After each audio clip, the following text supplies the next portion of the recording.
This is the April 10th, 2019 morning session of the Portland City Council. Good morning, Carla. Please call the roll. Fish. Here. Hardesty. Here. Udaly. Fritz. Here. Wheeler. Here. And now legal counsel will read the rules of order and decorum. Good morning. Good morning. Welcome to the Portland City Council. The City Council represents all Portlanders and meets to do the city's business. The presiding officer preserves order and decorum during the City Council meetings so everyone can feel welcome, comfortable, respected, and safe. To participate in council meetings, you may sign up in advance with the council clerk's office for communications to briefly speak about any subject. You may also sign up for public testimony on resolutions or the first readings of ordinances. Your testimony should address the matter being considered at the time. If it does not, you may be ruled out of order. When testifying, please state your name for the record.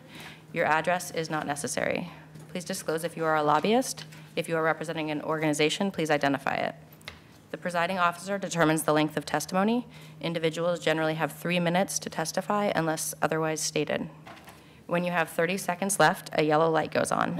When your time is done, a red light goes on. If you are in the audience and would like to show your support for something that is said, please feel free to do a thumbs up. If you want to express that you do not support something, please feel free to do a thumbs down. Please remain seated in council chambers unless entering or exiting. If you are filming the proceedings, please do not use bright lights or disrupt the meeting. Disruptive conduct such as shouting or interrupting testimony or council deliberations will not be allowed. If there are disruptions, a warning will be given that further disruption may result in the person being ejected from the remainder of the meeting. After being ejected, a person who fails to leave the meeting is subject to arrest for trespass. Thank you for helping your fellow Portlanders feel welcome, comfortable, respected, and safe. Thank you. First up, communications. First individual, please. Item 296, request of Robert Patterson to address council regarding homelessness. Is Mr. Patterson here today? I have not seen him yet. Next individual, please. Item 297, a request of Mary Bowers to address council regarding affordable housing guidelines. Is Ms. Bowers here? Next individual, please. Item 298, request of Anestis Palizos to address council regarding unreinforced masonry placarding and tenant notification ordinance. Welcome. Thank you for being here. And the microphones can slide about 6 inches is about right. 6 inches away. Thank you. Good morning, Mayor Wheeler and Commissioners Fish, Fritz, Hardesty, and Udaly. My name is Anestis Palizos. I represent the Stadium District Business Association. Thank you for the opportunity to speak today. I am the treasurer of the Stadium District Business Association. During budget season, I would like to thank City Council for investing in the success of neighborhood business districts like ours through the continuous funding of Venture Portland. Sir, can I ask you, before you get started, could you give us just the rough geographic boundaries of that district? So roughly speaking, the Stadium District covers what? It covers parts of Goose Hollow and Burnside, and I could provide a map afterwards. Yeah, but it's the area around Providence Park. Yes. And sort of west up to through Goose Hollow, and then north to Burnside. Correct. Okay. And I'm sorry to interrupt as well, and I'm willing to let you start over again. If you wanted, there's 2 other individuals on communications that I notice are speaking on the same subject. Would you all like to come up at the same time? Thank you. Carla, could you clear the clock and allow Mr. Palizos to start over again, please? I can actually. Sorry for the interruption. You'd have to read the introduction again. Yeah. Thank you. You can give us the boundaries? Yes. It's really, the boundaries are really more of an identity than a location. So it's anybody who wants to, any business or nonprofit organization that wants to identify with a geographic location or proximity to the stadium. Okay. Thank you very much. Thank you. During budget season, I would like to thank City Council for investing in the success of neighborhood business district like ours through the continuous funding of Venture Portland, and also to Commissioner Fish. It's great to have you as a resident in our district. I'm also the owner of a building on the 1700 block of West Burnside, which includes the Marathon Taverna and 35 housing units. This has been a family-owned business since 1974, originally purchased by my parents, Greek immigrants. As one of the many small business owners whose building is labeled a URM, I want to thank you for taking a step back and further reviewing the policies around placarding our buildings. We are moving in the right direction, I want to thank you for taking a step back and further reviewing the policies around placarding our buildings. We are moving in the right direction, correcting the mistake that left us segregated and targeted without due process. Unfortunately, we cannot fully undo what has been done by the online labeling that occurred. Portland is made up of many small business and property owners. By taking buildings out of code compliance with a mandate to placard URM buildings, you consolidate the building owner footprint, taking it from individual landlords and potentially only making it accessible to large corporations. This is not the best interest for Portlanders. The result, businesses close, undeserved and low-income residents are displaced, and further gentrification of our most accessible, walkable, and centric neighborhoods are further compromised. I've personally felt the effects of the mandate to placard buildings since the inception of the online list of offenders was posted. Throughout the process, there's been fear of being able to comply with repair and insurance needs, potential loss of business, and an ongoing barrage of harassing solicitations from large developers and investors ready to steal my family's American dream of owning their own property and business that would sustain generations. The thought of being forced into repairs and displacing low-income tenants that have been in their units, some of which for 20 to 30 years, is heartbreaking. We want to comply and make repairs as needed, but feel this should be expedited on a case-by-case basis, dependent on immediate needs and feasibility. I'm in support of the City Advisory Committee compromise of a variety of stakeholders to help the city devise a plan. The potential for pushing out individual property owners is high. Determining criteria for case-by-case basis analysis for which buildings to fix and when is important. We also need adequate support offered to all building owners in need, not just public buildings or nonprofits who in many instances can afford repairs easier than private owners. I put my trust in you to lead and advocate for those who need it most. I urge you to listen to those who are most affected by your leadership decisions and, when needed, be willing to course correct for the best interest of the individual small business owner and the greater good of our city. Thank you for your time and consideration. Thank you. And Anestis, I don't know if you had the opportunity to apply to be on the committee. I have the opportunity to? Yes. Are the applications still open, or is that closed? I believe it's closed and in the process of putting the committee together now. Okay, very good. There will be a committee being convened by Commissioner Hardesty through her bureaus. Okay. That will have community input, as you suggest. And even if you're not on the committee, you will have an opportunity to provide input to that committee. Thank you. I'd like that. Can I just ask you, with respect to your property on Burnside, is just to the east of your property, is there a building going up? Is there a new? No, it's I think across the street, the old Jaguar. Oh, across the street? Across the street. Is that new development that's going up Yes. on Burnside? Oh, excuse me, that's right, you're on the north side of the street. Correct. Okay, thank you very much, thanks for coming in. Thank you. Good afternoon. Good morning. Yeah, my name's Stephen Lewis. I'm with the 107 Independent Supporters Trust. We're the nonprofit engine that drives the Timbers Army and the Rose City Riveters. And I represent our interests with the Stadium District Business Association. And I'm here today to talk about the value of the business organization and some of the specifically the conversations that we're able to have there.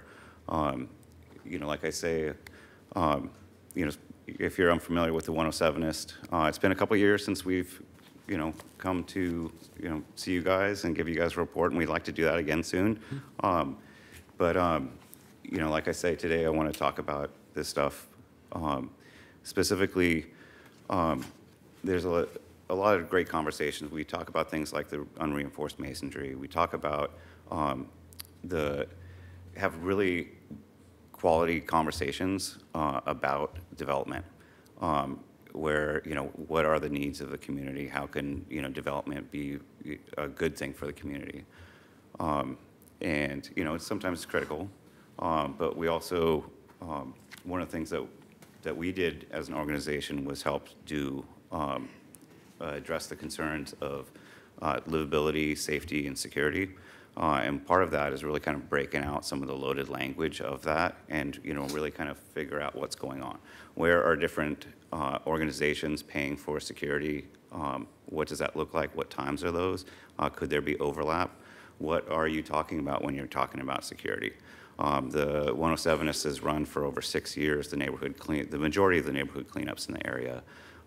And we've been able to activate other organizations to take part and kind of do that. And that's in partnership with the Neighbors West Northwest Coalition. And we really value that strong relationship that we have with them as well. But it's a lot to keep up with, In testimony last week, Tina and you guys were talking about some of the issues surrounding homelessness. And, we've been able to have really quality conversations about that and the decriminalization of it. And what are people really talking about? What are the ramifications? And you guys were talking about what I believe was the Clean Start program. It wasn't identified, but that's actually something that we've approached and we brought to the table and got a proposal for them on how to cover the stadium district. But the stadium district's primarily made up of a lot of small business owners. And it was an over $80,000 price tag in order to get an on-demand coverage to be able to come up and do things. But we really like the program, the transitional nature of it, the fact that, it's really, building relationships with all the members of our community. And yeah, like I said, do you have any other questions? Commissioner Fritz? So I am a member of the 107th, and I want to thank you for all your volunteer work. Was there something you wanted to finish up there? Did you have? No, it's fine. Okay. I'm going to go out on a limb and say I don't think there's another supporters club for either football or soccer in the entire world that does the things that the 107ists do in terms of community engagement. If somebody's watching and wants to get involved and actually don't actually need to follow the timbers or the thorns because you do so much good in the community, and how would they get in touch or get to know about the 107ists? 107ist.org is kind of our splash page, and we're actually working on a pretty sizable campaign to kind of raise awareness about the work that we do. Yeah, we do, as you know, a lot of great stuff. We, everybody knows the stuff that we do in the stadium, but for every dollar we spend in the stadium is also an equal dollar that we spend in the community. One of the things that we do, we're actually one of the active members of Portland United Against Hate. And that's actually another reason that's really great. We're able to have the conversations, carry some of the conversations that are coming from PUA and being able to talk about that same stuff with the Stadium District Business Association and really kind of spread the word on that. We're actually partnering, we're starting a partnership with we do a lot of sponsorship of soccer youth throughout the region, and we're actually partnering with the Parks Department this year for the World Cup Soccer, which we're really excited about. Just heard about there's that some this things that morning. we can do that the city can't do. We have a lot of facilities to be able to really make that a special event. We're looking Fabulous. forward to it. It's the 10th anniversary of the World Cup, the Portland World Cup.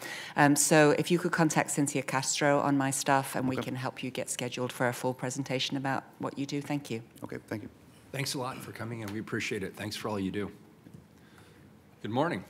Good morning, Commissioners and Mayor Wheeler. I'm Dan Petrosich, and I'm a property owner in the Stadium District as well as a board member of the Stadium District Business Association. And I just want to thank you for the opportunity to talk about the Stadium District this morning. And I'm glad you had an opportunity to discuss what the boundaries are, because it's not perfectly defined. The renovation of Providence Park is a landmark development that will bring visitors and businesses to the neighborhood, and it'll be a catalyst for the future. And I want to thank the city for cooperating with the Timbers to bring this important renovation to life, and that's about to come to life here in June.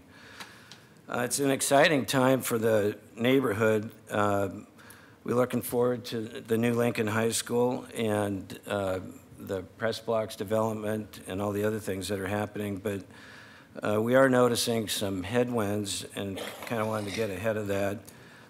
Some of the projects have been delayed or canceled. And TriMet's considering closing the Kings Hill Station, which seems to be untimely considering that the new high school's about to get started and all this other development that's happening around that station. And it seems like it would be prudent to leave it open until it could be analyzed later.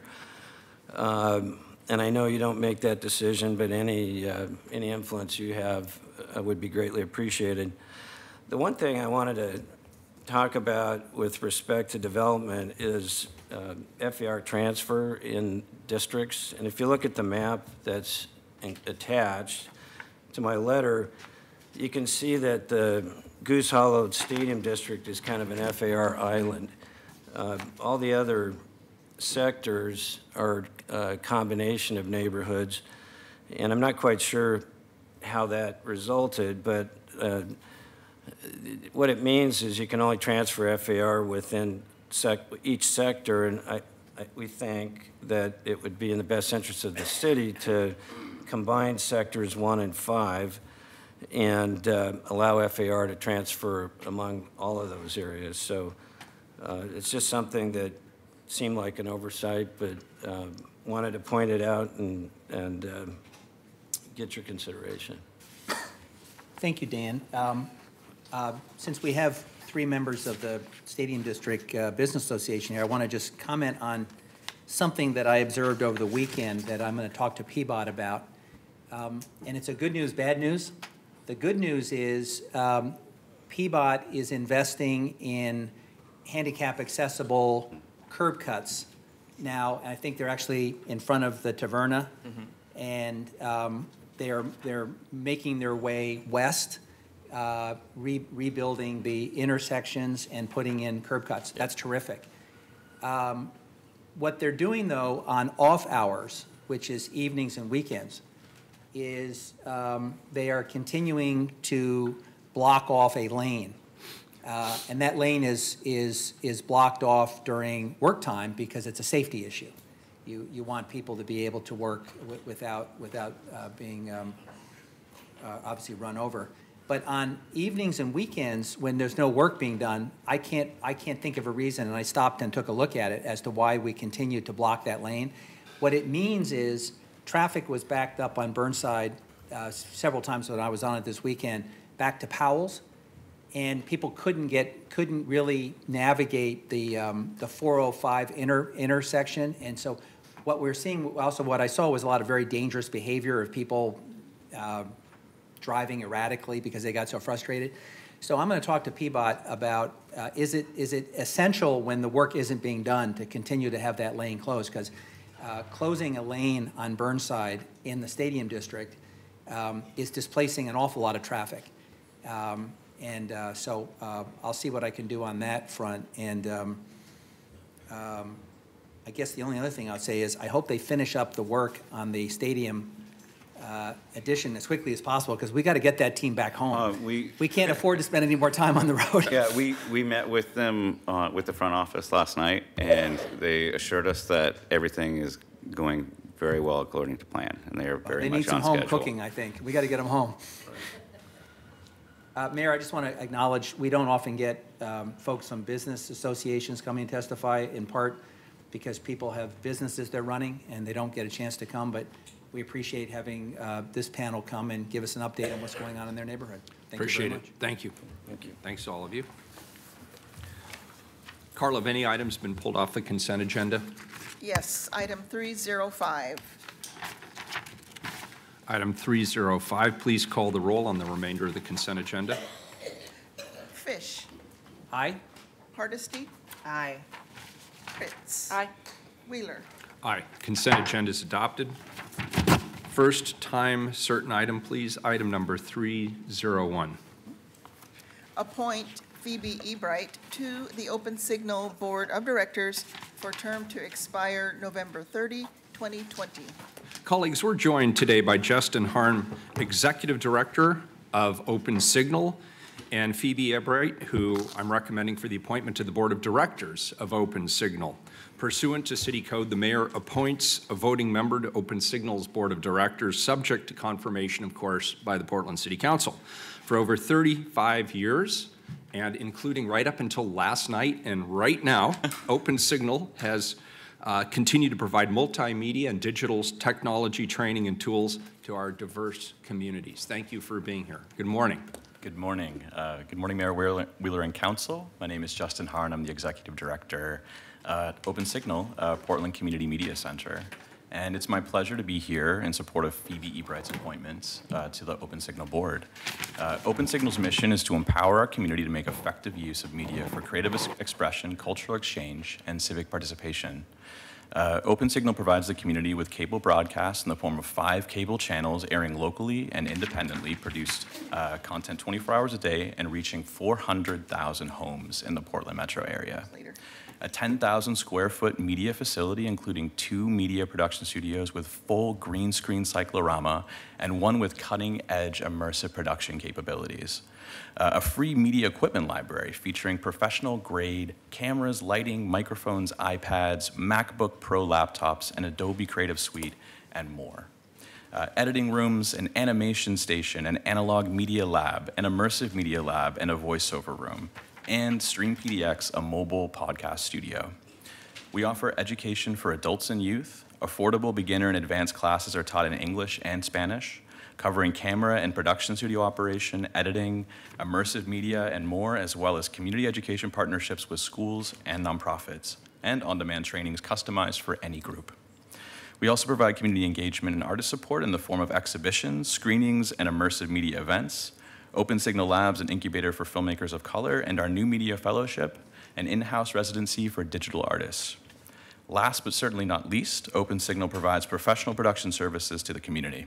Our #1 client is the City of Portland, for whom we film and broadcast every City Council session, committee hearing, and community meeting for the public to see as a means of facilitating access to information, enhancing transparency and accountability in service to a more civically engaged citizenry, a more representative government, and thusly a more equitable and livable city.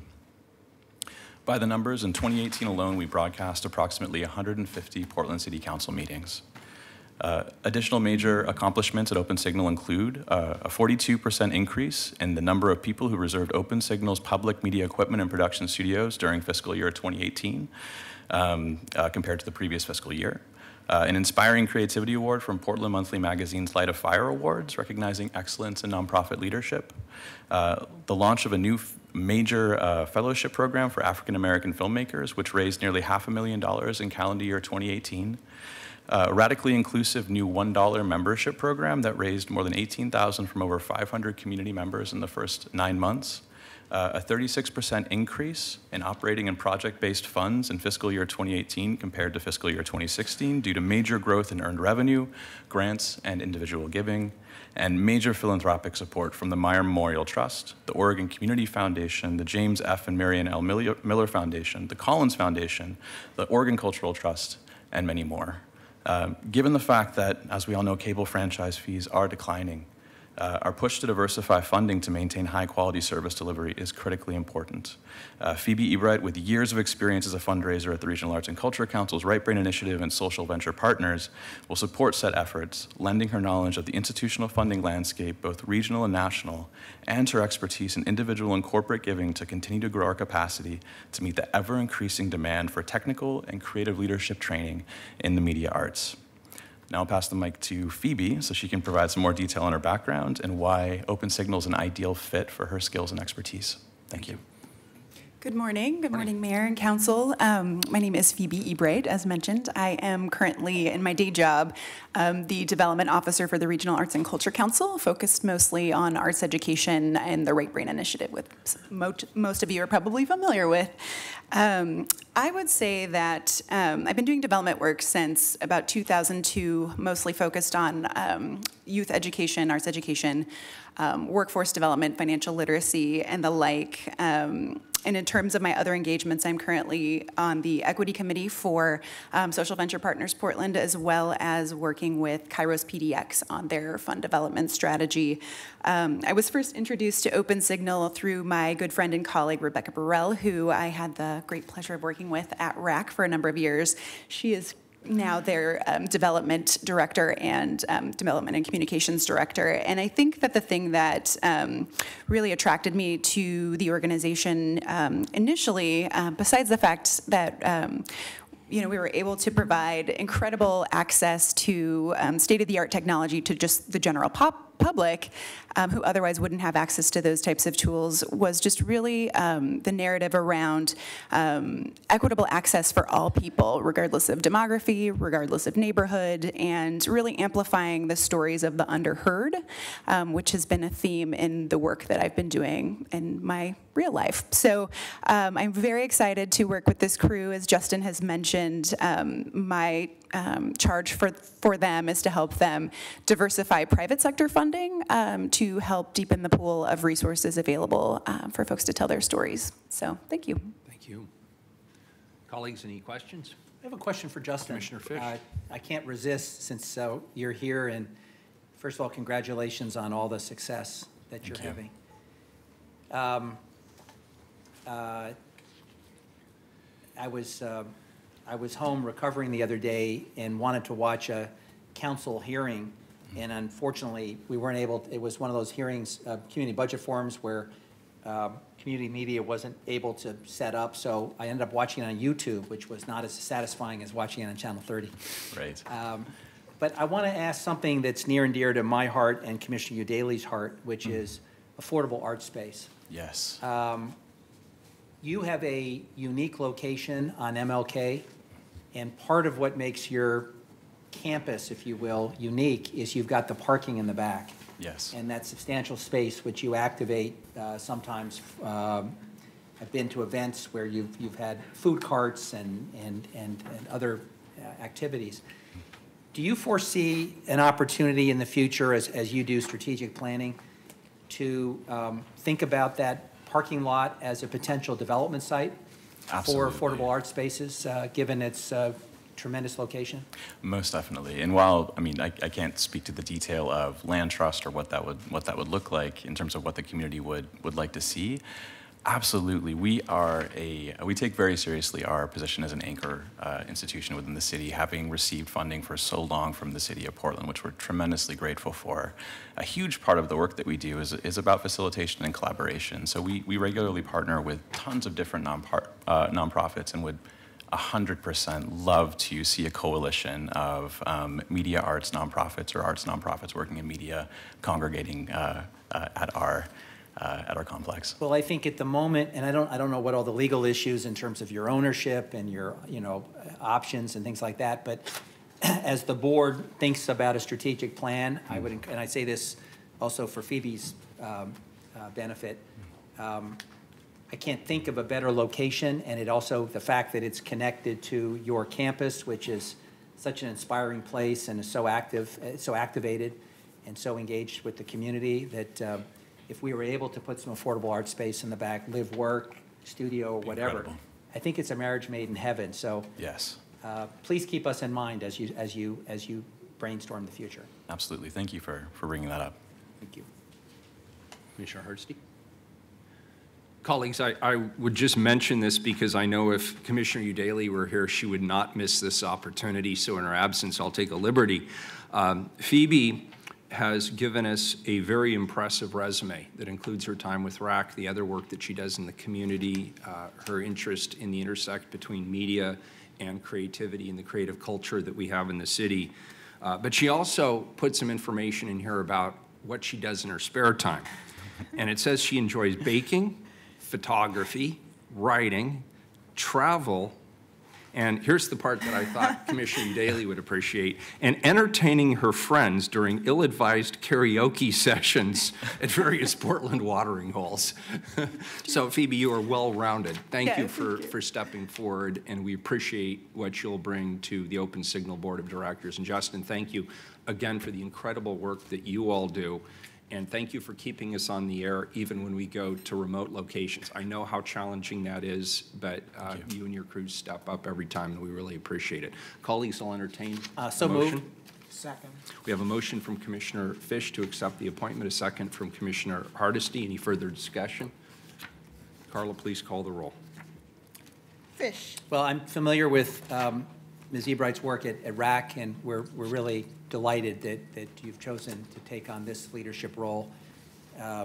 We're very proud of Open Signal. My family and I went to an event, a public event they had a year or two ago, and we're really struck by how far the organization has evolved, how engaged they are with the community. We were struck by just how many people showed up to celebrate what's happening there, and the opportunities for people to do programming and podcasts and learn about media.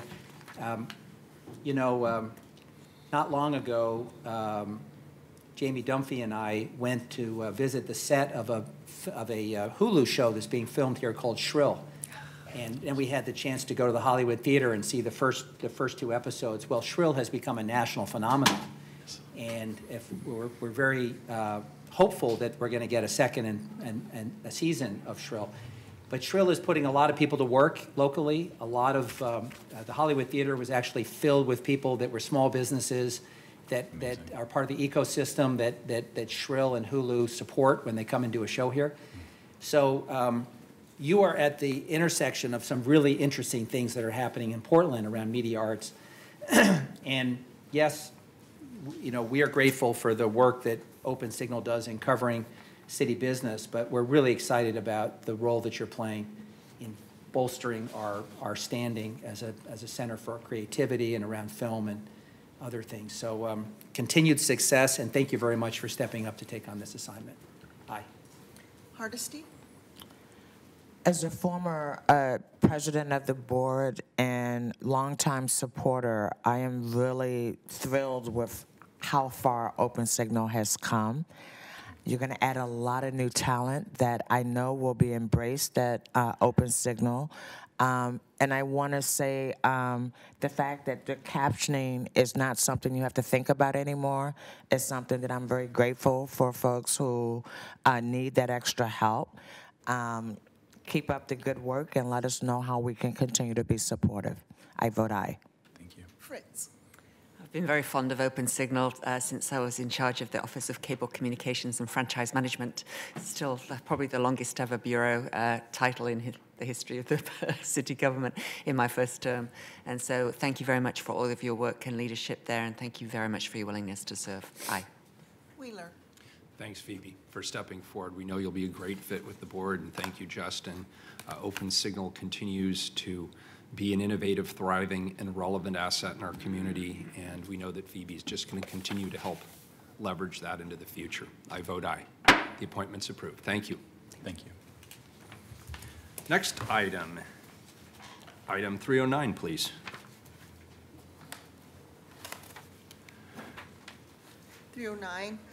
Reappoint Martha Bailey and David Grant and appoint Stan Tonnison to the Floating Structures Code Board of Appeal for terms to expire April 9, 2022. Can I put this aside for one moment? I apologize for doing this to you. Yeah. Mary Bowers did show up. Is that correct? Yes, she is Would here. you mind if we put this on hold for 3 minutes and let's let Ms. Bowers come up and do her communications? She made the effort. I know you ran into some transportation issues this morning.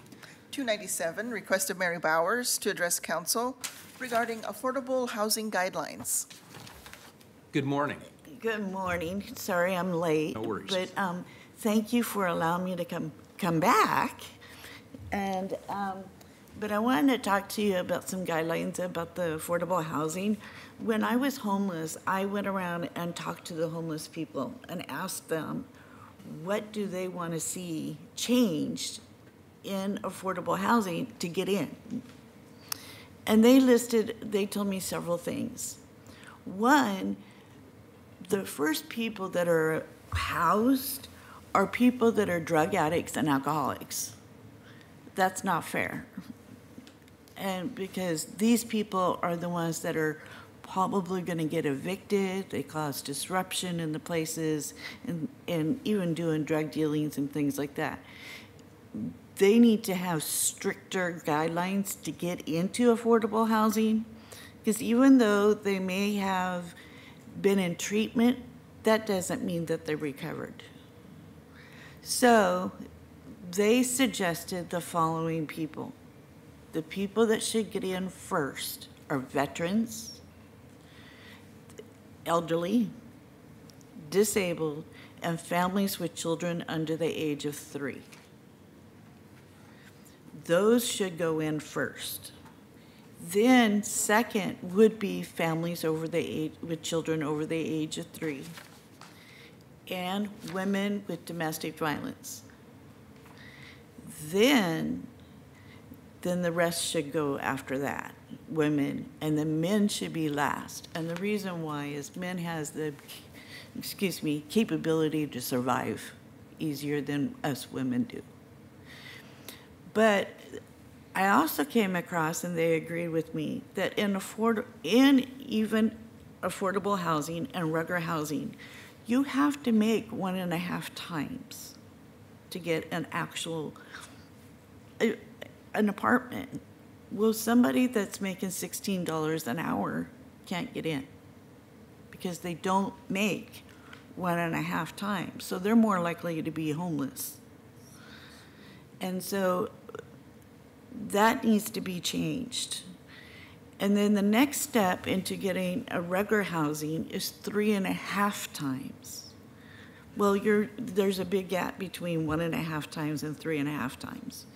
So rent needs to be, and I've heard it on TV, needs to be regulated, and it needs to be lowered than, for example, an apartment that I lived in, it was 1 bedroom, but it was like a studio apartment because the kitchen was in the living room. It was a tiny little kitchen.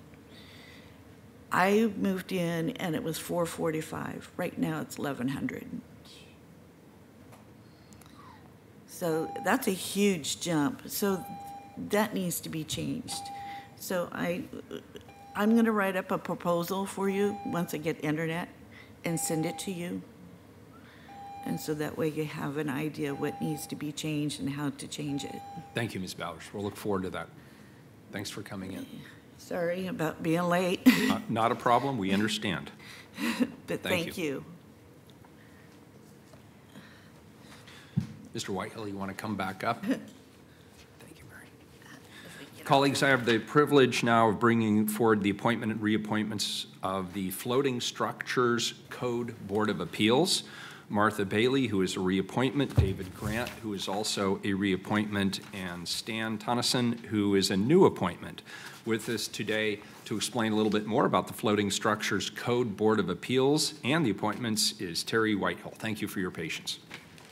Thank you, Mayor Wheeler and Commissioners. I'm Terry Whitehill. I'm the building official for the City of Portland, work for the Bureau of Development Services, and glad to bring these appointments forward. I will be truthful that it is sometimes hard to find appointments for some of these boards, especially one that's very, the scope is pretty limited, the community is smaller. We're just really thankful when we get people that are willing to step up and to be part of that board. So the first one is Martha Bailey, who has had an ongoing interest in floating structures. She was in the River Community Advisory Committee for 6 years and was on the Title 28 Citizens Update Committee. Martha feels that this is a necessary position and has the experience needed to continue in that position. The next one is reappointment of David Grant, who has over 30 years of experience in the floating home construction. He is excited to contribute to the floating structures community, which he has been involved in for the last 40 years. David wants to continue to contribute to the floating structures community, and that's why he was wanting to be re-upped on the board.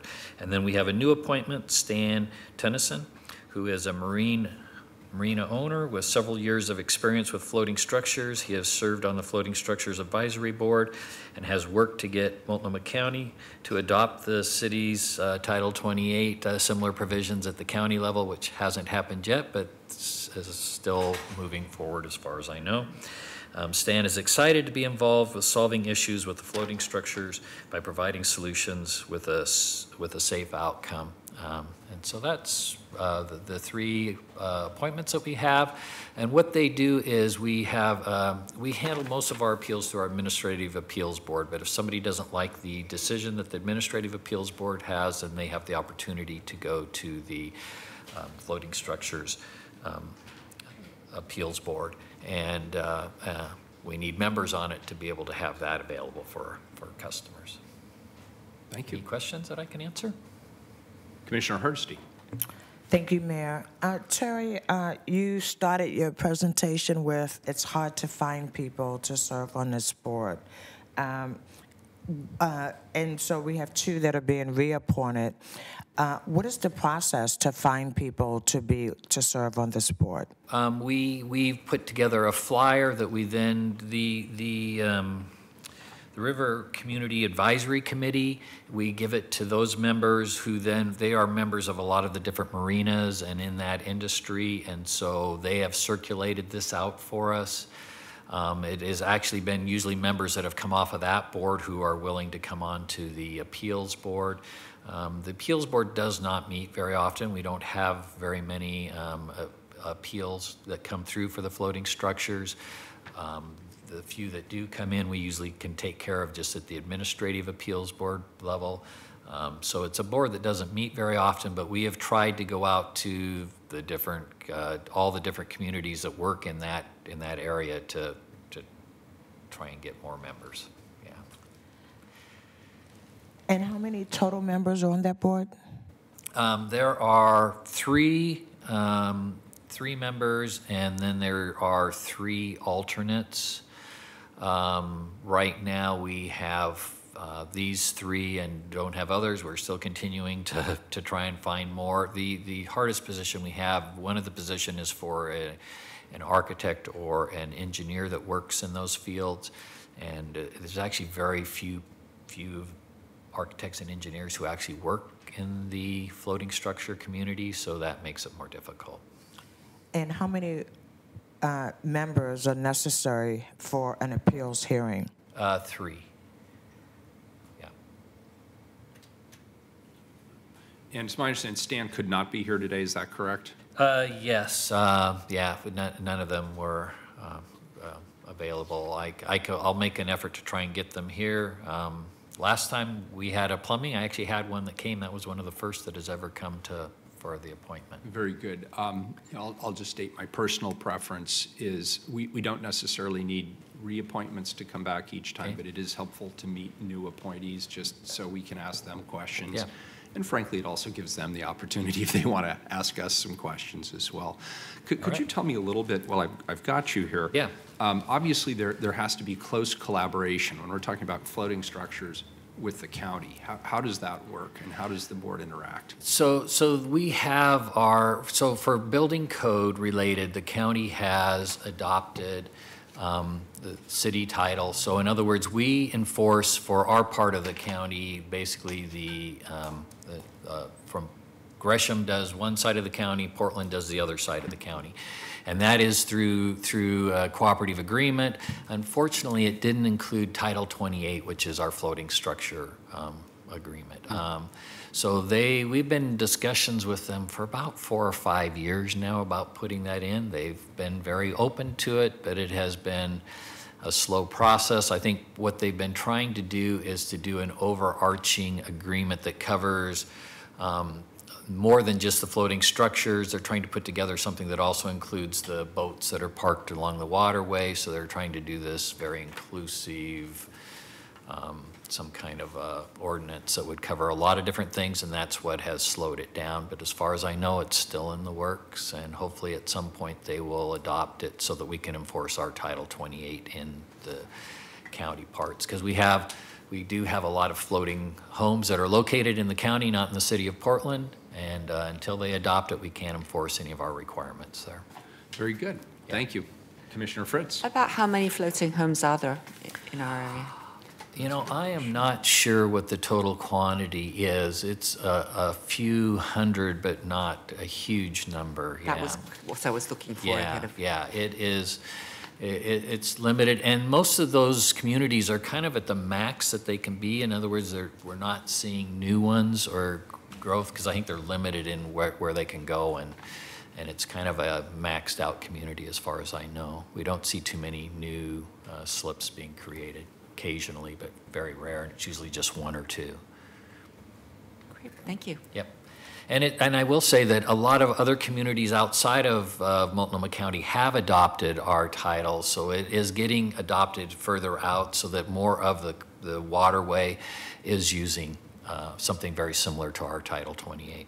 So Mayor, if you'd be interested in some assistance, I would be happy to work with you on contacting the county and seeing if they would adopt it. I think that'd be fabulous. Yeah. I appreciate that. Yeah, I think it would be a good thing, because what happens is that when we have a rule and one place doesn't, then it tends to move the not so good homes tend to move into the areas that don't have rules, so. Yeah. Great. Thank you, Commissioner Fritz, for stepping Thank you. up. I appreciate that. Thank you all. The report. Second. We have a motion from Commissioner Fish, a second from Commissioner Fritz. Any further discussion? Please call the roll, Carla. Fish. Aye. Hardesty. Aye. Fritz. Well, Terry, thank you for all of your good work. It's kind of these appointments are taking me down memory lane. It was really interesting to learn about this when I was in charge of development services, and I would have to say that the Waterfront Owners and Operators of Oregon, or WOO, are not only one of the most interesting acronyms we have, but they throw some of the best parties as well. So it's a very unique community of homeowners and residents on those structures, and so thank you for your work. Aye. Wheeler. Well, I have to say I think it's incumbent upon them to throw some of the best parties if their acronym is going to be WOO. So there you have it. These are great appointees. I appreciated reading their biographies. The reappointments, as well as Stan Tonnison, will make, I think, an exceptional addition to this board. I appreciate all the work that they do and the work you do. I vote aye. Appointments approved. Thank you. Thank you. Carla, next item will be item number 310, please. Amend city code to increase the chief procurement officer's contracting authority and to streamline the procurement and contracting process. Colleagues, in July of 2017, the City Council passed an ordinance increasing the city procurement officer's contracting authority from $500,000 to $1 million for public contracts for goods and services and construction, and from $100,000 to $500,000 for professional service contracts. Last December, City Council extended that increased contracting authority until March 31st. This ordinance would make the Chief Procurement Officer's increased contracting authority permanent, and additionally raise the authority for professional services contracts to $1 million to conform with other categories. Last week, there was a replacement of Exhibit B due to some formatting issues. The corrected Exhibit B, which was provided to Council, was the same document that was originally filed with the Auditor's Office. I apologize about any confusion that may have caused. Chief Procurement Officer Lester Spittler is here to present this ordinance and answer any questions. And just a reminder, this is actually a continuation. Is that correct? That's my understanding. So there was a vote, there was a previous vote on this. This is a second, is this the second? There was no vote, nor was their of first testimony. reading. And we already have Exhibit B on the table, but I don't believe we voted on Exhibit B. Can you refresh my memory? I think it's open, the substitute. I show we did vote. We because did. we Okay, put it so the forward as substitute is amended. on the table. Yeah. Very good. Thank you. Sorry to interrupt, Lester. Go ahead. Thank you, Mayor Wheeler. Thanks for having me, City Council. I'm Lester Spittler, the Chief Procurement Officer. I did some benchmarking with some other local government agencies to see what their thresholds were.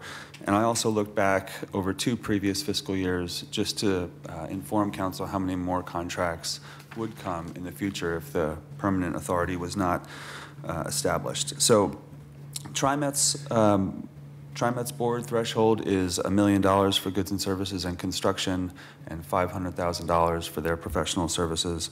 The Port of Portland's threshold is 500 across the board, 500,000. Multnomah County's board has delegated all of their authority to my equivalent, the purchasing manager.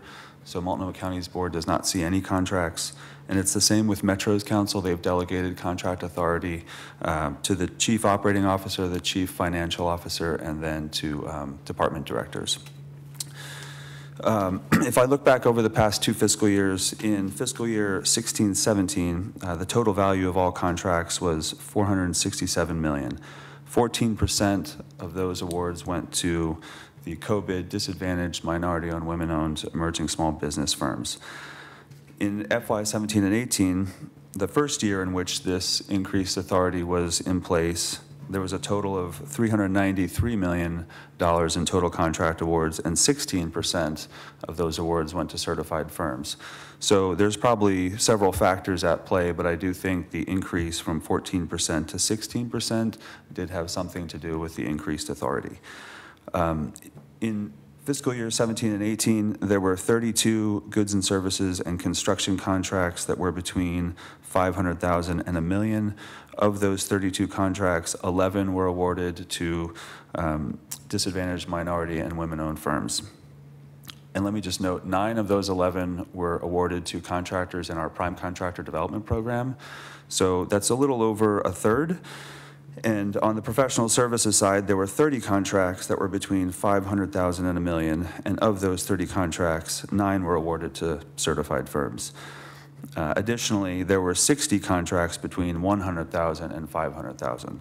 So that's just to quantify the additional times that you would see myself or Larry Palat or someone else from procurement services or someone from the Bureau that is up here presenting on contract awards or seeking authorizing ordinance to issue solicitations.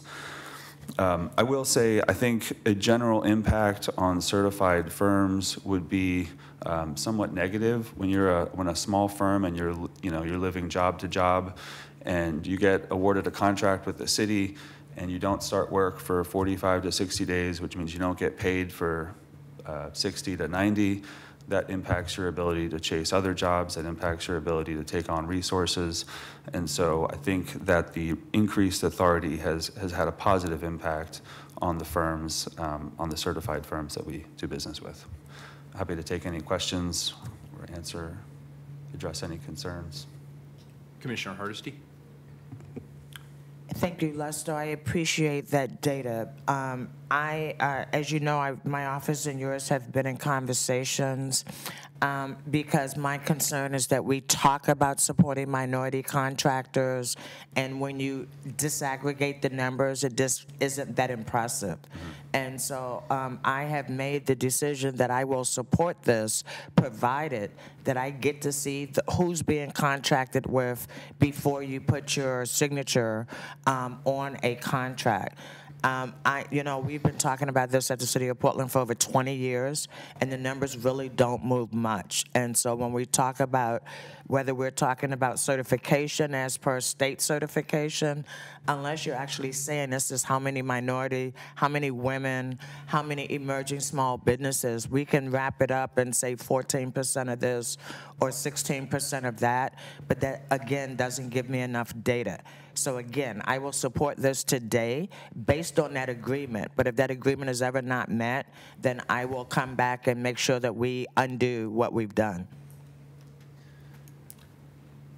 Commissioner Fritz? So, Commissioner, are you suggesting that the council would, that the procurement office would send council notification of these contracts? Yes, a list of them prior to them signing the contract, because I think if we're going to be held accountable to increasing participation of minority and women-owned businesses, and we keep saying it as a part of who we are, that we should actually have some responsibility of making sure that happens.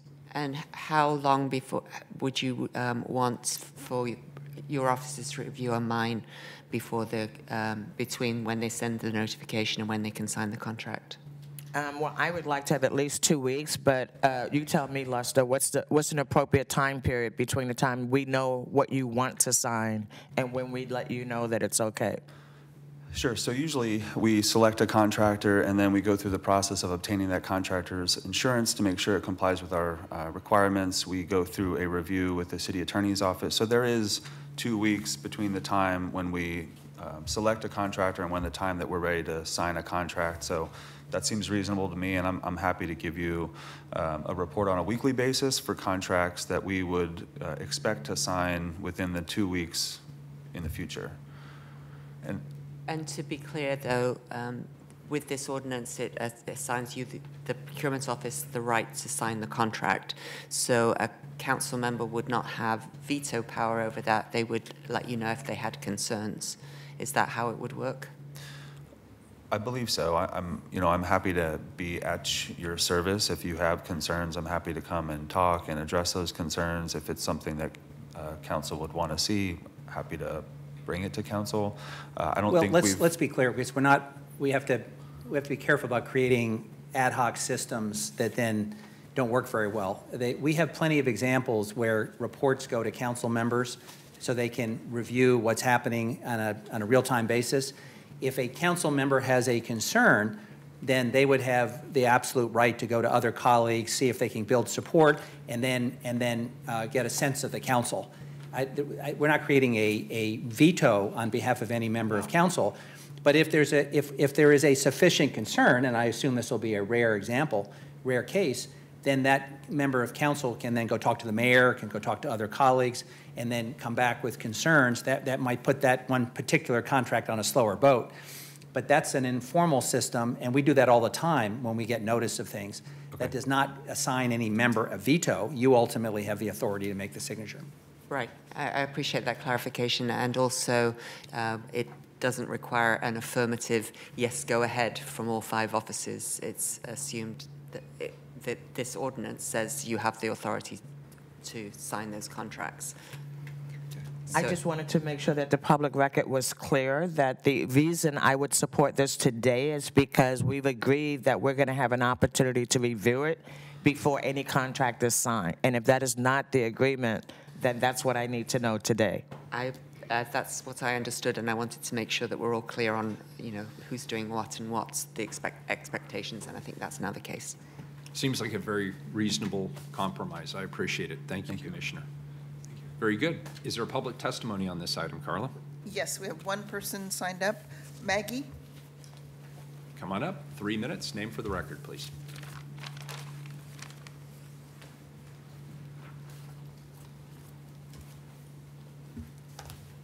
Good morning. I want to thank Commissioner Hardesty for insisting on reviewing contracts.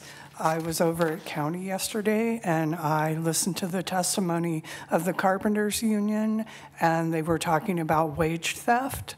And wage theft affects women and minorities more than it does white guys, especially in a male-dominated field such as construction. And so I want you to make sure, because it is the county and the city that are responsible, not just the Bureau of Labor and Industries, to make sure that these people are getting their proper wages and in terms of what they're being paid, equal pay, equal work, but also the overtime hours that they're putting in, that they're getting their money. So that would be the first thing. When you're talking about increasing procurement contracts. And then the second thing would be, I was at the architects meeting down on 623 Oak Street on Monday, and that was a 3-hour conference on sustainability, resiliency, and affordability. And the HUD contract, that Walsh Construction got the Fred Meyer Memorial Fund contract for that. So this is HUD housing, and what I want to say is that the environmental issues, that is a dirty word still to them. And I don't want you pretending to come to the voting public and pretending to care about the environmental issues when we're talking about materials that are better for the planet and better for people and better in terms of reducing the carbon impact, reducing our impact on the planet, I'm telling you, they just couldn't give jack sit. The environment is the last thing on their issue, and Walsh Construction, when I asked him about composite roofing versus aluminum roofing, and I said, why didn't you go with aluminum roofing? It's mold and mildew resistant, it lasts for years, and he just didn't miss a beat, and he said it's cheaper, but in a manufacturing process, composite roofing, we're talking cancer-causing materials. Let's not pretend, let's if you're gonna spend the money, go ahead and spend them a little bit more money for using materials that don't cause cancer, that resist mold and mildew, and will last a long time. And you know what? If the building rots out from underneath it, well, guess what? You can take that roof off and you can put it back on and recycle it. And it reduces the impact on the planet. Thank you very much. Appreciate it. And that completes testimony, Carla? Yes. Very good. Any further discussion? Please call the roll. Fish? Aye. Hardesty? Aye. Fritz? I appreciate the discussion and the proposal now accepted from Commissioner Hardesty. Thank you, Lester Spittler, for your work on this. I'm supporting it in large part because when you brought us the report on the pilot, it showed that you have been able to improve the numbers of minority firms that are getting contracts. And I do think that speeding it up, as you just explained, is going to help that.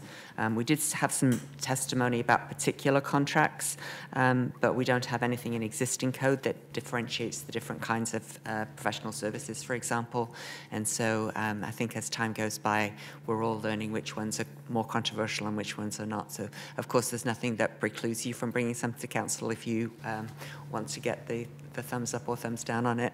And so I'm very happy to support this. Aye. Wheeler.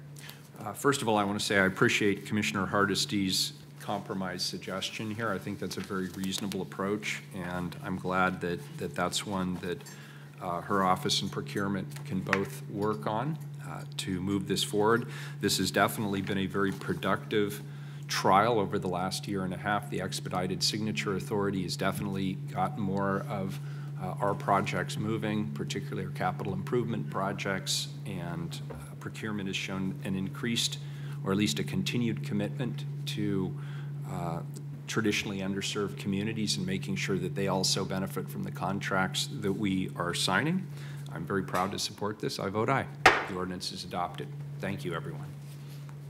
Next item, please, is item number 311. Authorize a competitive solicitation and contract with the lowest responsible bidder and provide payment for construction of the Hillsdale South Sewer Rehabilitation Project, number E10681, for an estimated cost of $2,065,000. Commissioner Fish. Mayor and colleagues, Environmental Services manages the city's stormwater and sewer infrastructure, including 99 pump stations that work together with about 2,500 miles of pipe to send sewage to the Columbia Boulevard wastewater treatment plant. This project will allow the Bureau to replace more than a mile of sewer pipe in the neighborhoods of northern Multnomah and southern Hillsdale. The project will address deteriorating sewer pipe, manholes, and service laterals to ensure reliability and is needed to protect public health and the environment. Here today to give us a brief presentation is Margaret Russell, Project Manager with Environmental Services. Good morning, Mayor and members of Council. My name is Joe Dvorak. For the record, I am the Design Division Manager at BES, and this project is one of many that we have at BES to repair our aging sewer system within Portland. These projects, besides the engineering, require a lot of coordination with different bureaus and the public, so I want to thank Margaret Russell and her design team for all the hard work, and now I'll turn it over to Margaret to give you some more details. Thank you. Thank you. Hello, can you see the PowerPoint? Yep. As mentioned, my name is Margaret Russell, and I'm the project manager for the Hillsdale South Sewer Rehab Project. We are here asking authorization for the $2,065,000 contract. On this slide, you'll see an overview of the area where the sewer project is. It's 7,200 linear feet of pipe, typically 6 to 15 inches in diameter. It was constructed in 1920 to 1960, and is primarily the construction and the work will be in residential streets. And as mentioned by Commissioner Fish, this will increase the reliability and the capacity within the sewer system and protect human health for the risk of any sewer backups or overflows. This slide shows typical mainline defects on the top two pictures. There's cracks in the main line and then deterioration on the picture to the right. Then below, there's service connection issues where a service connection has dropped at the main, and then on the right, typically we find holes that can occur at the service connections. For construction methods, we will be rehabilitating the pipe trenchlessly, which means we will not be open cutting the street. It will be renewed in the ground without digging. There are a couple of segments where we will be doing open cut construction, which will involve a trench. As mentioned, the engineer's estimate for the project is $2,065,000, and we are confident in this. Our level of confidence for the estimate is high. We're hoping to advertise July of this year, go to construction in November, and then the construction should take just 12 months. Are there questions? I have one. The trenchless strategy you're using here where you insert a sleeve, can you give us another minute on that? And can you tell us something about the durability of that versus actual replacement of the infrastructure? So trenchless, for the majority of the pipe here, we will be doing lining, about 85% of the rehabilitation, where we insert a liner, a felt liner that has a resin in it, which is cured, and the industry standard for the useful life of that pipe is 60 years. It is a very cost-effective, and industry standards are showing that the lining is actually lasting longer than the 60 years. So I'm sorry to delve on this, but after the pipe mishap in Northeast Portland, I'm far more interested in the not the yours, water the pipe. water Yeah, pipe. it's not yours, but don't worry about it. You had nothing. Don't panic. You had nothing to do with it. So the felt liner is appropriate in what sort of circumstances? What's sort of the ideal candidate project? So as we investigate the deterioration in the pipe, if there are not substantial cracks that would interfere with pulling the liner through the pipe, inflating it in the pipe, then that is an ideal situation where we catch the pipe before major cracks or holes have occurred in the pipe. So, and it looks like when you roll it out, it's sort of like a fire hose. It's very narrow. How does it expand? What do you do? It is expanded using steam or heat, and then the heat and the steam cure the pipe. Okay, great. Thank you. I appreciate it. Thanks for answering my questions. I don't know It if anybody also else has questions. has the benefit of being having less negative impacts on the communities in which we do the sewer replacement. The creating an open trench is a complicated task. It's noisy. It impacts traffic. Using this technique allows us to use the existing sewer rights of way and to do it with a less significant impact on the community that we're serving. So that's one of the reasons we like this approach. Commissioner Fritz. Thank you for the very clear presentation and this precise PowerPoint. Will there be traffic disruptions either on Capitol Highway or on the side streets? We have some evening work where we have a noise variance for some evening work on Barber Boulevard. We have one of the trenchless but not lining type of construction we have across Barber. And there are lining, but the lining should be only on a couple of segments. We are doing it for traffic issues. So there were maybe some limited closures on Barber, but none on Capitol Highway? There will be no closures on Barber Boulevard, but it will happen in night work where we will keep lanes open. But it will occur during the night to limit the impacts to traffic. Got it. That's really impressive that you're able to do all that work without any kind of lane closures or anything.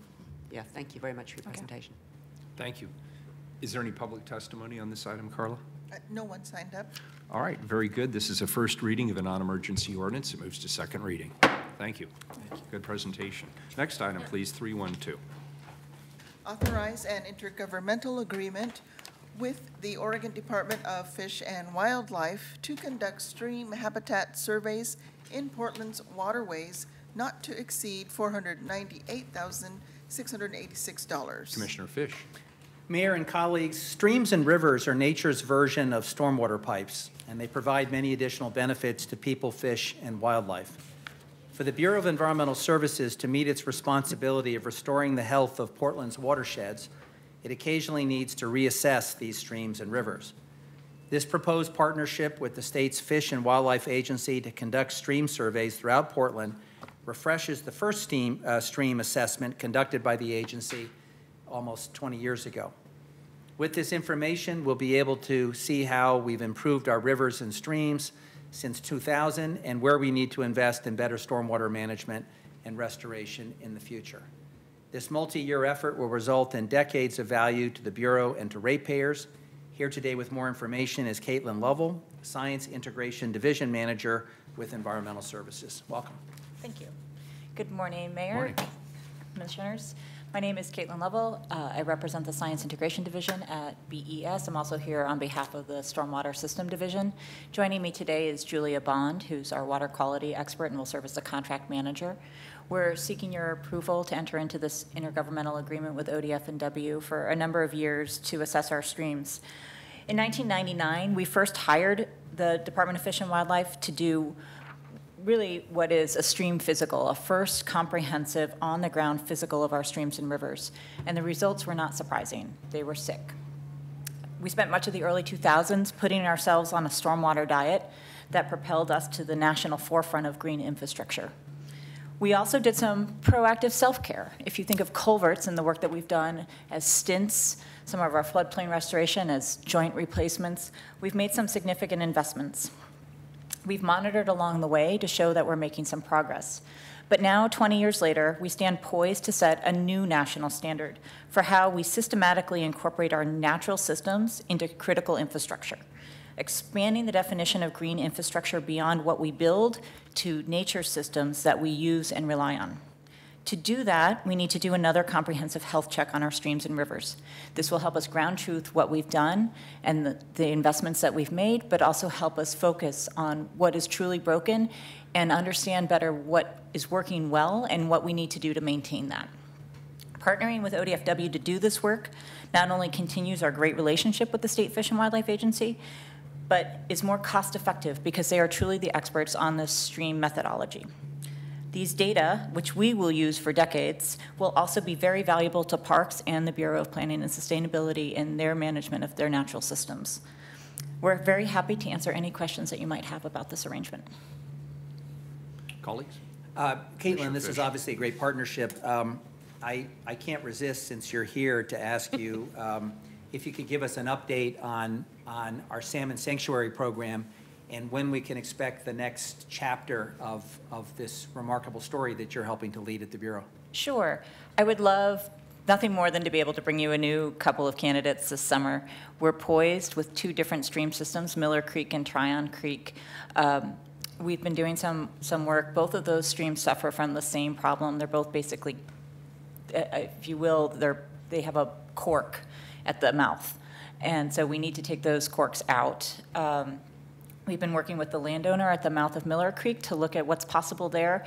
And with Tryon Creek, we've entered into a partnership with the Corps of Engineers and are pursuing federal funding. We've received federal approval for that project just last week. So in the last couple... That's a WERDA project? That's the WERDA project. And so Director Jordan, myself, and Government Affairs have each been back to DC to work with our delegation to move that forward. And Senator Merkley personally visited with the Corps of Engineers last week to carry the message to fund that project. So both of those we're actively working to be able to bring them into the Salmon Sanctuary portfolio, but they're unlikely to be ready by this summer. Good. All right. Well, Thank you very much. Thanks for your good work. Yeah. Very good. Thank you. Is there public testimony on this item, Carla? Maggie signed up, but I think she may have left. Very good. This is a first reading of a non-emergency ordinance. It moves to second reading. Thank you very much for your excellent work. Next item is 313. This is a second reading.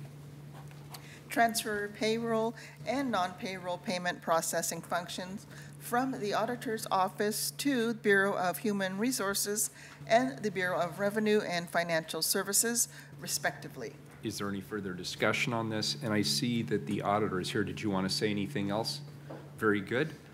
This is a second reading, so we've already heard testimony on this item. There's already been a presentation. Please call the roll. Fish? Aye.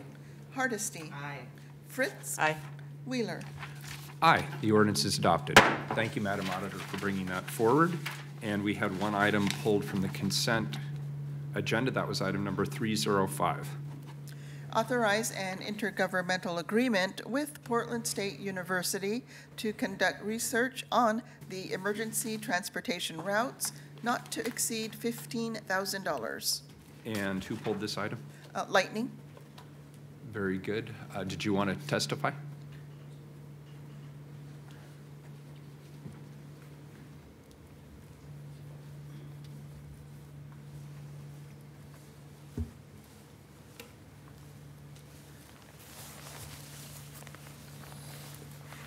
Good morning.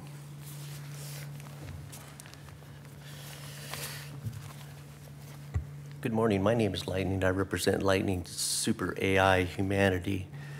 One of the concerns I had on the 15,000, I'd like that moved up to 50,000. I think this is one of the most important issues that we have on the agenda when we're looking at the earthquakes that we might have in the city of Portland.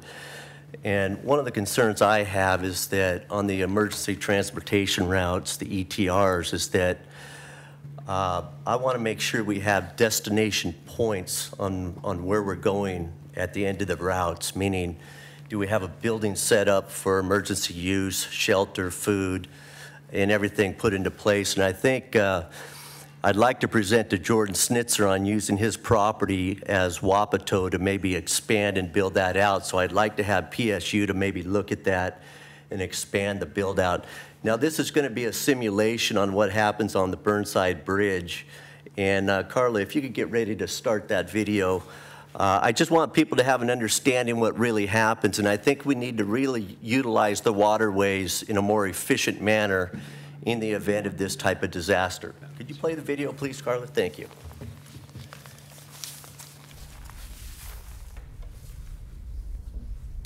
Weak, unstable soil causes permanent shifting and cracking of the shoreline pier. The pier sinks and rotates, causing the truss to collapse. Fixed spans become unseated, creating a barrier to river traffic. Weak soils and inadequate foundations cause settlement and damage to the river piers. The earthquake breaks the locks that connect the spans together, allowing the draw spans to lift and shake independently. The internal support holding the draw span fractures and the span drops into the pier. The draw span truss members break and fall into the river, blocking ship passage. Columns are torn apart and collapse sideways. Soils under the east approach liquefy after shaking, accelerating the collapse of support columns. The bridge collapses onto Nato Parkway, TriMet Max, and Tom McCall Waterfront Park. Bridge debris obstructs all modes of transportation, blocking over $1 billion in transportation infrastructure.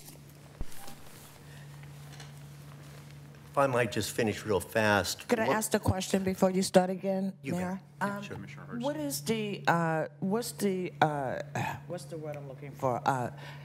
Is this a 5-point earthquake, 6 point? We're looking at a 9-point simulation there, possibly. Yes, on a 9-point. That is correct. That's a great question. One of the concerns I have, and I'll be brief, is that I'm concerned about them doing this seismic upgrade on the bridges. I think the liquefaction is going to drop most of our bridges into the water. So what I'm looking at is maybe on the east side, putting more money on the east side to go underground routes and begin to drop the highways and everything underground and invest the money in that for the waterfront parks and the infrastructure, which I think would be a better investment. That's my opinion. So, Lightning, are you saying that you do support this contract with Portland State University? Absolutely. I think it's one of the most important contracts, but I want them to also focus on maybe using Wapato as an extension, an actual place to go in the event of a real emergency, expand out with Mr. Snitzer, and do various buildings and work with the Red Cross and other humanitarian groups to have that set up and ready to operate. Very good. Thank you. Thank you. Any further discussion? Please call the roll. Fish. Aye. Hardesty. Aye. Fritz. Aye. Wheeler. Aye. The ordinance is adopted, and we are adjourned.